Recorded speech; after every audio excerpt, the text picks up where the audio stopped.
A rusted 1968 Ford F-100 sat rotting in the driveway, a joke to the entire family. But when Madeline finally pried open the jammed dashboard, she didn't find mice or old receipts. She found a secret that would tear her family apart and make her a millionaire overnight. The mahogany-paneled office of Abernathy and Associates smelled of lemon polish, stale coffee, and simmering greed. Madeline Hayes sat near the back of the room, her hands folded tightly in her lap, trying to make herself as small as possible. The leather chair squeaked beneath her, a sharp contrast to the suffocating silence that had fallen over the room as the lawyer, Mr. Abernathy, cleared his throat. Across from her sat her Aunt Caroline and her cousin, Jasper. Caroline was a woman who wore her wealth like a weapon. Draped in a tailored charcoal blazer that cost more than Madeline's car, she tapped a manicured fingernail against the glass table, her eyes darting impatiently to the grandfather clock in the corner. Jasper, 24 and perpetually smirking, was busy scrolling through his phone, barely acknowledging the gravity of the day. They were here for the reading of Henry Caldwell's will. Grandpa Henry had been a fixture in Madeline's life, the only one, in fact. When her own parents had died in a car accident 15 years ago, it was Henry who took her in. He was a quiet, rugged man with grease permanently stained into the creases of his knuckles. He ran a small, struggling mechanic shop on the edge of Oakhaven, Oregon, and lived in a sprawling, dilapidated farmhouse that had been in the Caldwell family for 3 generations. Caroline, Henry's only living daughter, had abandoned the farm decades ago, marrying a wealthy real estate developer and moving to the city. She only visited Henry when she needed a loan, or, in his final years, to survey the property with the calculating eyes of a vulture waiting for its meal. "Let us proceed," Mr. Abernathy said, adjusting his half-moon spectacles. "I will read the stipulations as requested by the deceased, Mr. Henry James Caldwell." Caroline sat up straighter, a triumphant gleam in her eye. She had already hired contractors to bulldoze the farmhouse and subdivide the 70 acres of land. "To my daughter, Caroline," the lawyer read, his voice dry and devoid of emotion. "I leave the Oakhaven estate, including the farmhouse and the surrounding 70 acres of land, on the condition that all outstanding property taxes are settled by her estate." Caroline let out a soft, satisfied sigh. Jasper didn't even look up from his phone. "To my grandson, Jasper, I leave the contents of my Charles Schwab investment portfolio to be dispersed immediately upon my passing." "Wait, what portfolio?" Caroline interrupted, her brow furrowing. "My father was a mechanic. He didn't have a stock portfolio." "Actually, Mrs. Caldwell, your father made several astute investments in the late 1980s. The portfolio is currently valued at roughly $450,000, Mr. Abernathy replied mildly. Jasper's head snapped up, his phone slipping from his hands and clattering onto the carpet. $450 grand? You're kidding." "I assure you I am not." Caroline's smile widened into a beaming, predatory grin. The old man had hoarded cash while living like a pauper. It was a windfall they hadn't expected. Madeline felt a lump form in her throat. She didn't care about the money or the land. She just missed the scent of motor oil and peppermint that always lingered on her grandfather's plaid flannel shirts. She missed their quiet evenings, sitting on the porch, listening to the crickets. "And finally," Mr. Abernathy continued, his eyes shifting toward Madeline with a hint of unreadable sympathy, "to my granddaughter, Madeline Hayes, you were the light of my twilight years, kiddo. I leave you the 1968 Ford F-100, currently parked in the north barn. Treat her well, and she'll take you where you need to go. Silence stretched across the room. Then Caroline laughed. It wasn't a polite chuckle. It was a loud, sharp bark of genuine amusement. "The truck? He left you the rusted-out junker in the barn?" Jasper snickered, leaning back in his chair. "Oh man, Maddie, don't spend it all in one place. You might be able to get, what, $200 in scrap metal for that thing? Assuming the tow truck driver doesn't charge you $300 to haul it away." Madeline's face burned. She stared at the floor, fighting the prickling sensation of tears in her eyes. It wasn't the lack of money that hurt. It was the public humiliation. "That truck meant a lot to him," Madeline said quietly, her voice trembling just a fraction. "It's an eyesore," Caroline snapped, her amusement turning instantly to disdain. "It hasn't run in 20 years. The floorboards are rusted through, and it smells like a family of raccoons died in the upholstery. I want it off my property by the end of the week, Madeline. If it's not gone by Friday, I'm calling the scrapyard myself." Mr. Abernathy frowned. "Mrs. Caldwell, there is a grace period for the removal of inherited—"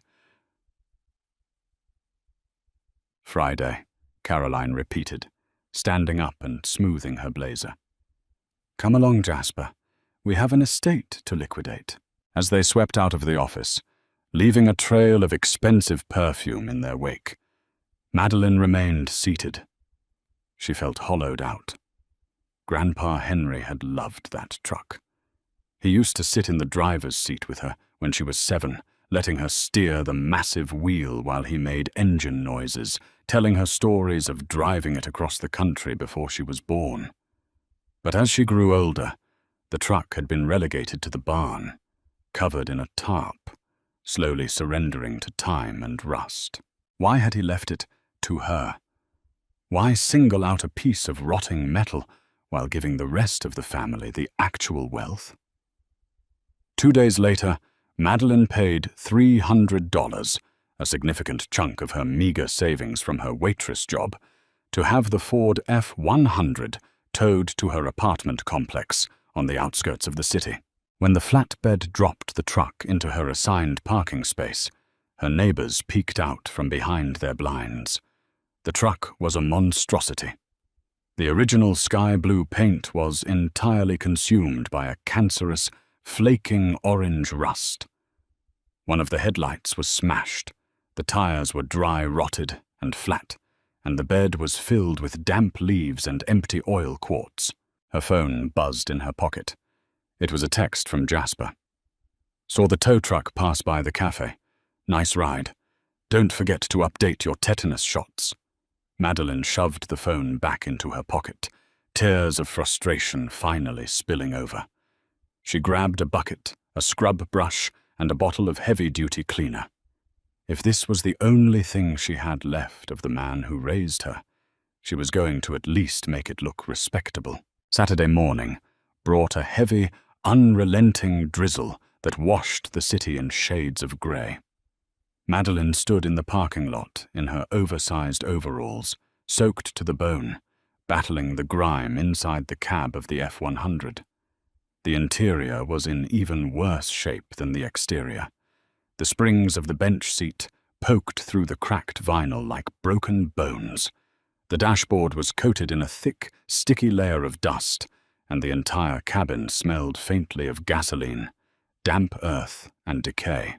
She spent 3 hours just clearing out the trash, old spark plugs, brittle diner receipts from 1982, and a rusted tire iron.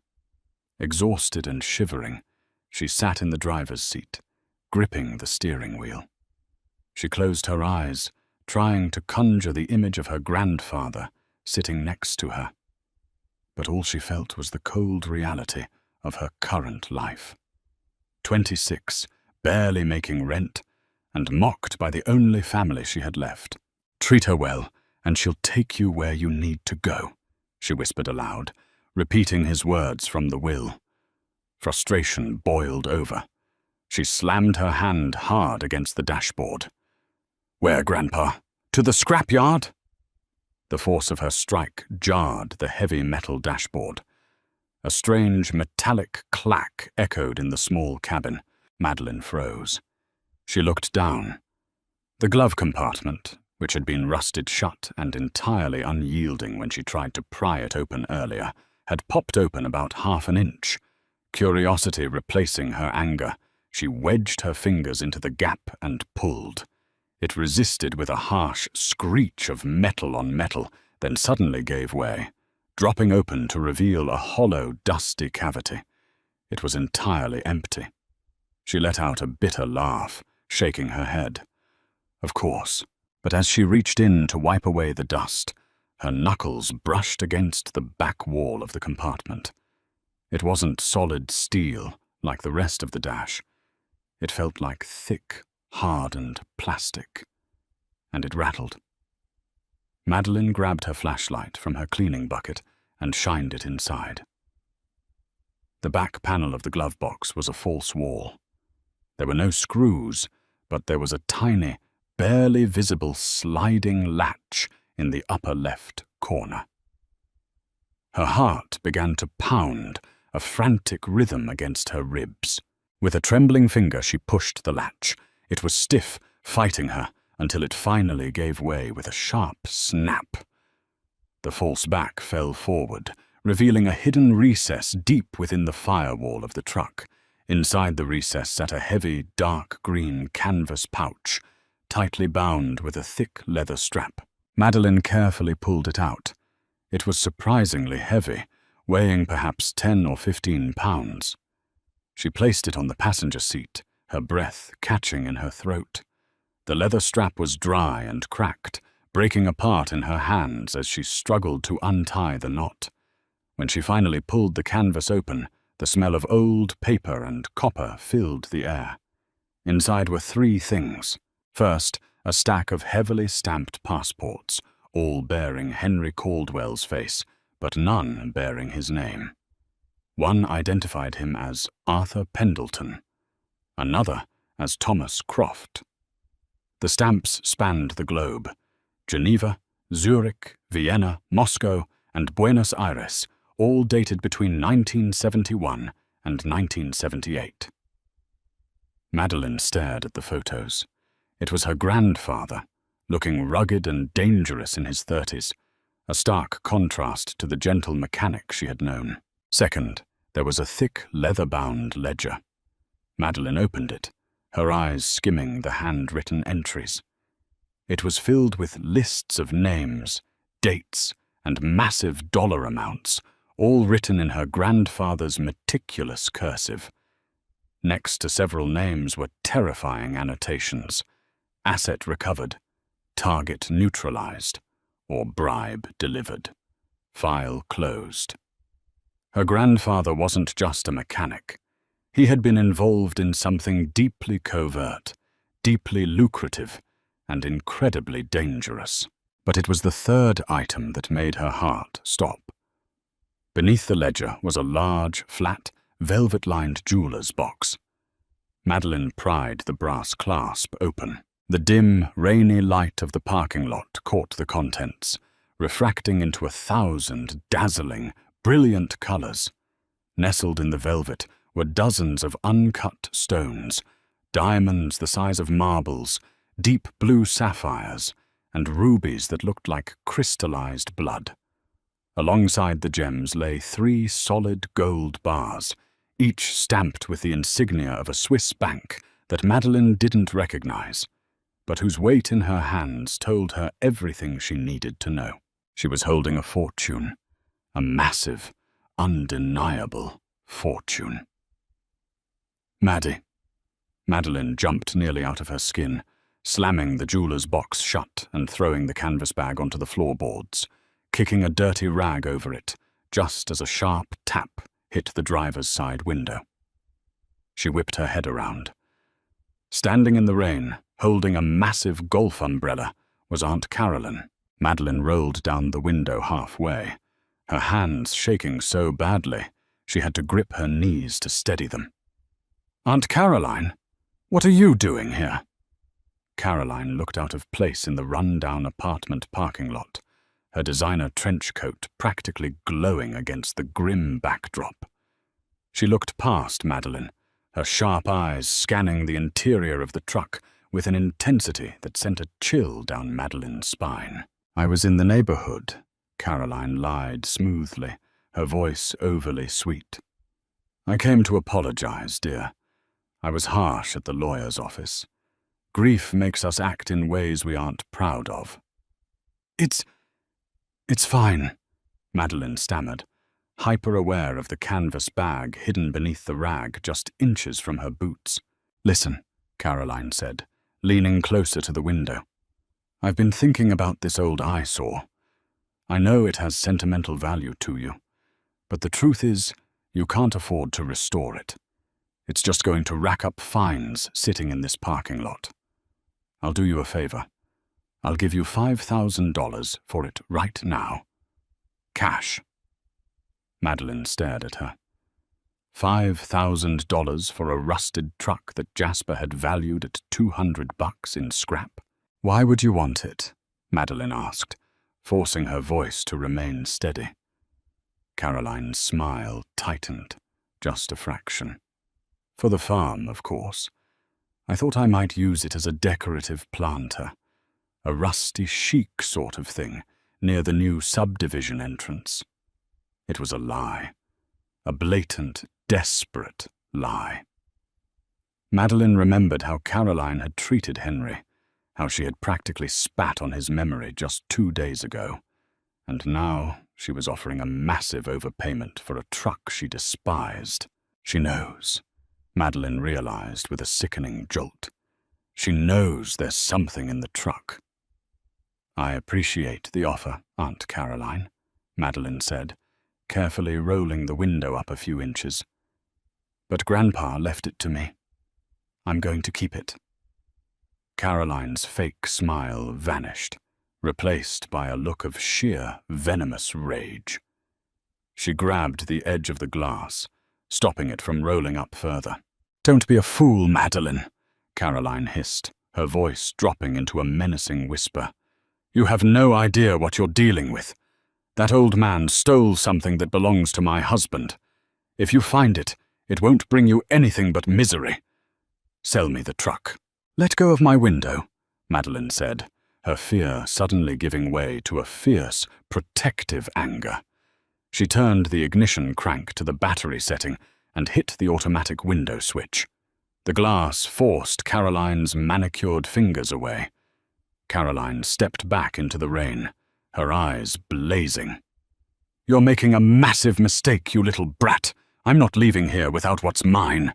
As Caroline marched back to her idling Mercedes across the street, Madeline locked the truck doors. Her hands were shaking violently as she pulled the rag off the canvas bag. Her grandfather hadn't just left her an inheritance. He had left her a war.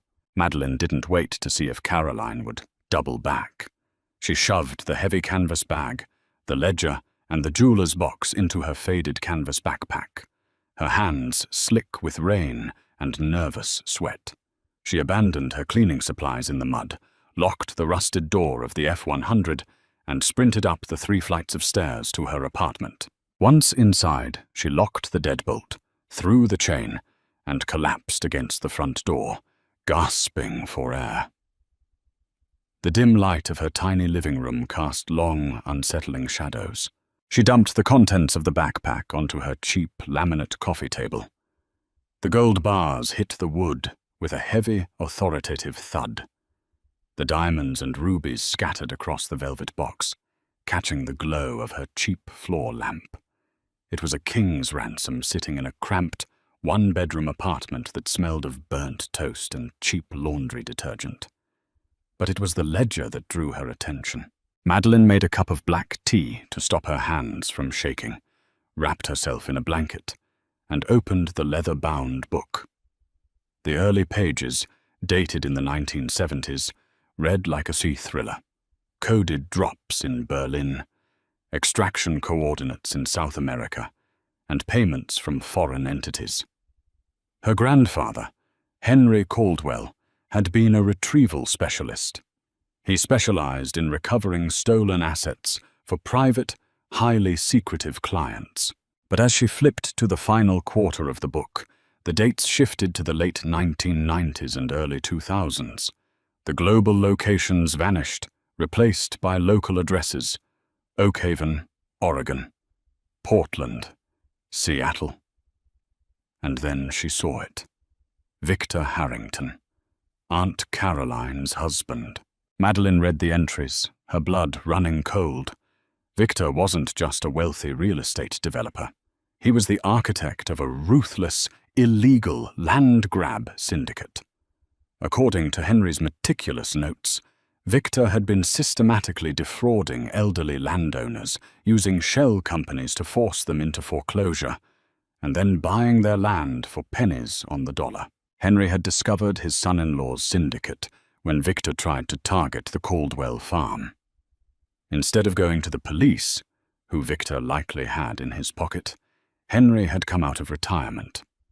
The ledger detailed how Henry had tracked Victor's illicit profits, intercepted a massive payoff from a corrupt foreign contractor, and stolen the untraceable assets: 3 Swiss gold bars and a collection of conflict-free gems intended to be laundered through the black market. At the bottom of the last page, Henry had written a final note, the ink slightly faded.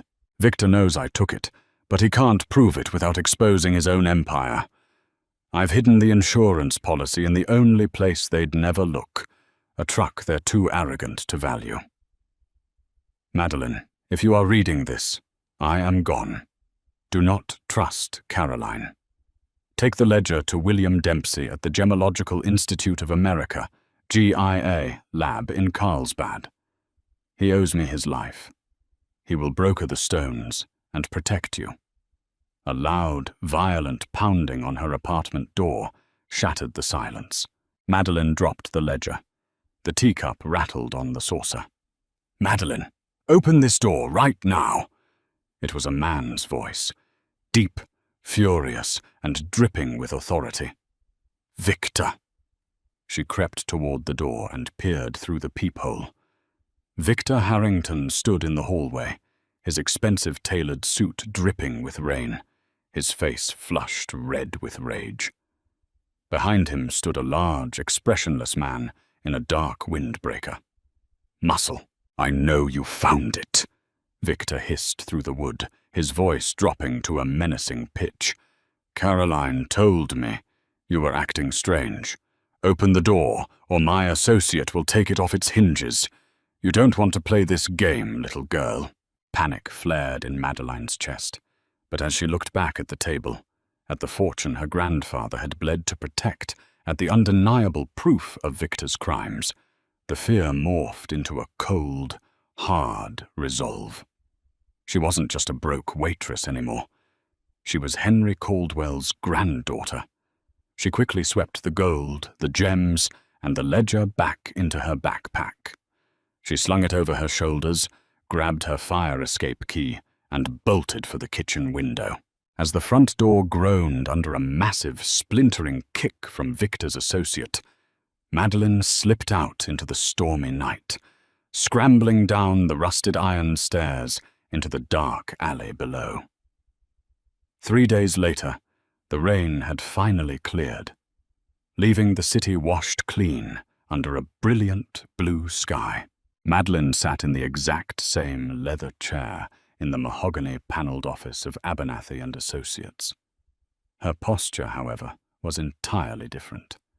She sat straight, her shoulders squared, projecting a calm confidence she hadn't possessed a week ago.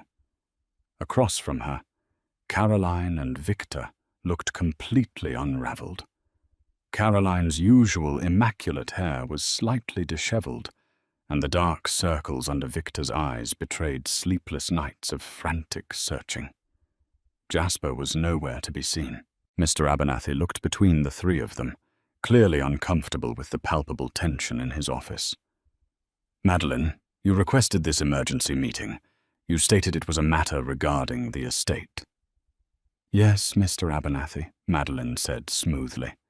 She reached into her sleek new leather tote bag, purchased with a small cash advance arranged by William Dempsey in California, and pulled out a thick manila folder. "You little thief," Victor snarled, leaning forward, his hands gripping the edge of the glass table. "You have no idea the fire you're playing with. Give it back." "Give what back, Victor?" Madeline asked, tilting her head with a polite, innocent smile. "The rusted truck." "You know exactly what," Caroline spat, dropping her wealthy socialite facade entirely. "That money belongs to us." "Actually," Madeline said, opening the folder, "it belongs to the people you defrauded. But since they can't be easily compensated without a massive federal investigation, it's going to serve as my grandfather's severance package." She slid a photocopied page of the ledger across the table. Victor looked at it, his face draining of all color. It was the page detailing his shell companies, the bribes paid to county judges, and the exact routing numbers of his offshore accounts. "Where did you get this?" Victor whispered, the bluster instantly vanishing from his voice. "Grandpa Henry was a very meticulous record keeper," Madeline said calmly. "I spent the last 2 days in Carlsbad, California. I met with a man named William Dempsey. He appraised the physical assets Grandpa left me, and he also authenticated these records. Right now, the original ledger, along with sworn affidavits, is sitting in a secure safety deposit box at Chase Bank in downtown Portland." Caroline looked at her husband, panic rising in her chest. "Victor, what is she talking about?" Madeline didn't let him answer. "Here is the deal. I keep the truck, and I keep everything that was inside it. You will never approach me, call me, or come near my property ever again. If I see either of you, or if anything happens to me, if I so much as trip on a sidewalk, William Dempsey has standing instructions to forward the original ledger to the FBI, the IRS, and the state prosecutor." The silence in the office was deafening. The ticking of the grandfather clock seemed to echo like gunshots. Victor swallowed hard, his eyes glued to the photocopied page. He was a predator, but he wasn't stupid. He knew when he had been outmaneuvered. "You think you're so smart," Caroline sneered, trying to salvage some scrap of pride. "Fine. Keep the dirty money. I still have the farm, the 70 acres, and Jasper's portfolio." Madeline couldn't help but smile. "About that, Mr. Abernathy, could you clarify the stipulation regarding Aunt Caroline's inheritance?" The lawyer adjusted his spectacles, looking bewildered but compliant. "Mrs. Caldwell inherits the estate on the condition that all outstanding property taxes are settled by her." "Exactly," Madeline said. She pulled a second document from her folder and slid it toward Caroline. Grandpa Henry didn't just hide assets. He also engaged in a bit of creative accounting to protect the land. He legally tied the farm's deed to one of Victor's defunct shell companies. The IRS audited that company 2 years ago. Caroline's eyes widened as she read the document. What does this mean?" "It means," Mr. Abernathy interjected, reading the paper over her shoulder, "that the property taxes and federal penalties attached to the Oakhaven estate currently total just over $6 million. By legally accepting the inheritance, Mrs. Caldwell, you have assumed responsibility for that debt." Caroline dropped the paper as if it had burned her. No, that's impossible, Victor." Victor didn't look at her. He buried his face in his hands, realizing that the old mechanic he had mocked for a decade had orchestrated his absolute ruin from the grave. Madeline stood up, smoothing her jacket. She felt lighter than she had in years. The heavy, oppressive shadow of her family's cruelty had finally been lifted. "If you'll excuse me," Madeline said, walking toward the door. "I have a mechanic waiting. I'm having a 1968 Ford F100 fully restored. I hear a fresh coat of sky blue paint does wonders for an old classic." She walked out into the bright city streets, leaving the ashes of Victor Harrington's empire behind her. Grandpa Henry had promised the truck would take her exactly where she needed to go. And looking at the boundless horizon ahead of her, Madeline knew he had been absolutely right. If Madeline's incredible journey from a mocked granddaughter to a millionaire mastermind left you speechless, hit that like button. Make sure to share this video with anyone who loves a satisfying plot twist. And don't forget to subscribe to our channel for more thrilling real-life stories. What would you do if you found a secret treasure inside an old family heirloom? Let us know in the comments below.